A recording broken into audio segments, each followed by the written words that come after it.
নমস্কার, welcome back to design overflow. আজকের এই ভিডিওটাতে আমি যেটা দেখাবো সেটা হলো যে আমরা যখন কোনো ডিজাইন করি তারপরে যখন ডেভেলপারকে দেই, তো ডেভেলপারকে হ্যান্ড অফ করার পরে কি হয় না, আমাদেরকে হয়তো টেস্টিং করতে হয় যে আদৌ ডিজাইনটা পিক্সেল পারফেক্ট মতো মানে ইমপ্লিমেন্ট হয়েছে কি না। তো সেটা অ্যাজ আ ডিজাইনার আমি কিভাবে করি সেটা আমি তোমাদের সঙ্গে আজ শেয়ার করব। আর আমি একটা টুল ইউজ করি, অফকোর্স আমি টুলটার অ্যাফিলিয়েটেড না বা কিছুই না, বাট এই টুলটা আমাকে রিয়েলি হেল্প করে এই সমস্ত ডিজাইনের ফিডব্যাক দিতে, মানে পুরো পিক্সেল পারফেক্ট যে ফিডব্যাক যাকে বলা হয় সেটা আমি দেই। তো আজকে আমি সেটাই তোমাদের সঙ্গে শেয়ার করব। যারা আমার এই চ্যানেল নতুন তাদেরকে বলি যে আমার নাম রাকেশ মণ্ডল, আর আমি একজন ডিজিটাল প্রোডাক্ট ডিজাইনার। আমার এই ভিডিও চ্যানেলের মধ্যে দিয়ে আমি জেনারেলি আমার যে ডিজাইন এক্সপিরিয়েন্স, আমার যে ডিজাইনারের যে লাইফ বা আমি যে লার্নিং করি সেটা আমি তোমাদের সঙ্গে শেয়ার করি। তোমার যদি এরকম কোনো ভিডিও দেখতে ভালো লাগে, so please subscribe this channel or like this videos আর শেয়ার দিস ভিডিওস, তাহলে অনেকে হয়তো এটা দেখে উপকৃত হতে পারে। সো চলো দেখাই যে আমি কীভাবে ডিজাইনার, মানে আমি কীভাবে ডেভেলপারদেরকে ফিডব্যাক দিই। তো বেসিক্যালি আমি একটা টুল ইউজ করি যেটার নাম হচ্ছে পিক্সেল স্ন্যাপ 2। তো এই টুলটা আমি প্রথমে এখানে দেখিয়ে দিই।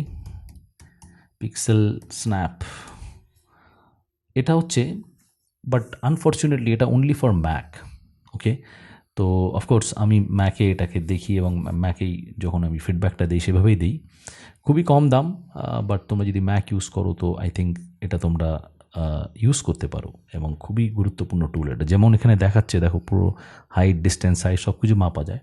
তো আমি তোমাদেরকে সেটাই দেখো, আমার টুলটা এখানে অলরেডি ইনস্টল করা আছে। দেখো এখানে আমার মানে এখানে আমি যদি দেখাই যে এই টুলটা আমার এখানে আমি ইনস্টল করে রেখেছি। ইনস্টল করার পরে দেখা যায় যে সব কিছু, মানে এখানে কী কী জিনিস আছে, রাইট?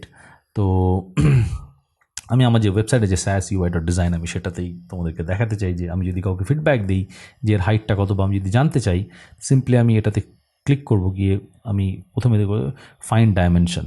তো আমি যখনই ক্লিক করলাম দেখো এখানে তোমরা বুঝতেই পারছো যে এর এক্স্যাক্ট ডাইমেনশনটা কত আছে, 55 পিক্সেল হাইট আছে। তো আমি যদি 55 পিক্সেল হাইট নিতে চাই তো আমি শর্টকাট কী আছে, যদি প্রেস করি, দেখো এখানে 55 পিক্সেল এখানে আমার চলে এলো। এবং তারপরে যদি আমার মনে হয় যে এইটার পার্টিকুলার সাইজ কত হয়েছে বা এই লোগোটার কত সাইজ আছে, আমি ক্লিক অ্যান্ড ড্র্যাগ করলে সঙ্গে সঙ্গে দিয়ে দেয় যে দেখো 32 পিক্সেল হাইটের আমার লোগো আছে।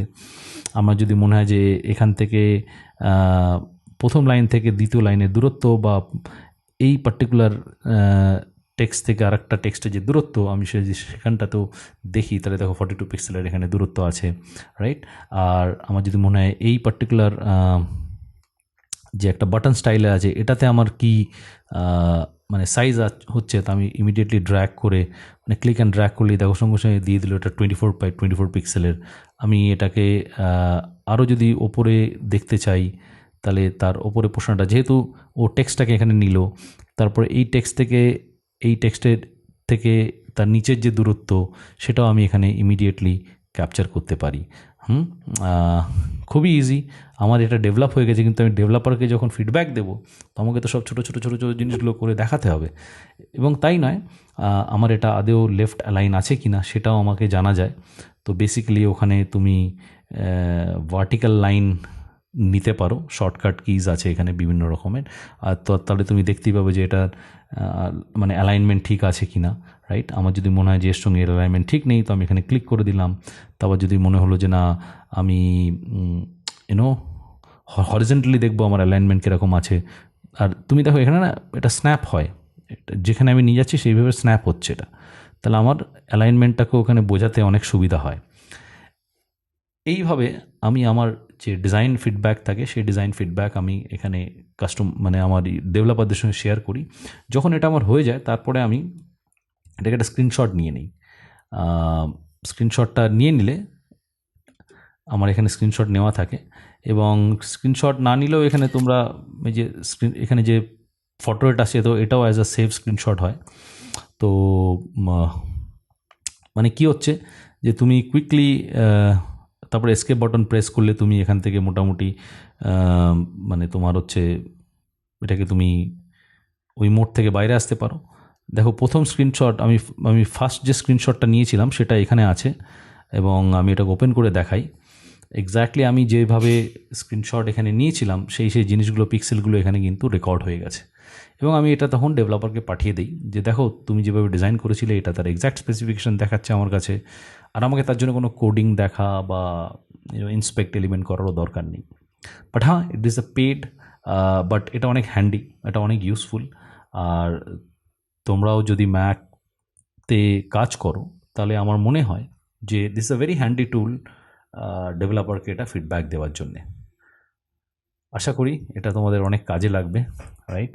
আর বলে রাখি যে স্যাস ইউআই ডট ডিজাইন এটা আমার একটা মানে সাইড প্রজেক্ট, যেখানে আমি স্যাস রিলেটেড যে অ্যাপ্লিকেশন থাকে তার আমি একটা শোকেস বানিয়েছি। তোমরাও এখান থেকে অনেক ইন্সপিরেশন পেতে পারো। So please go there and visit SaaS UI dot design. আশা করি তোমরা অনেক কিছু ওখান থেকে শিখতেও পারবে। আর আজকে ভিডিও এখানেই শেষ। আর কেমন লাগলো ভিডিওটা নিশ্চয়ই কমেন্টে জানাও।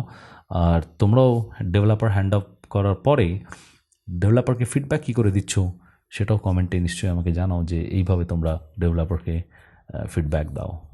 আর যদি ভিডিওটা ভালো লেগে থাকে, so like, share and subscribe this channel.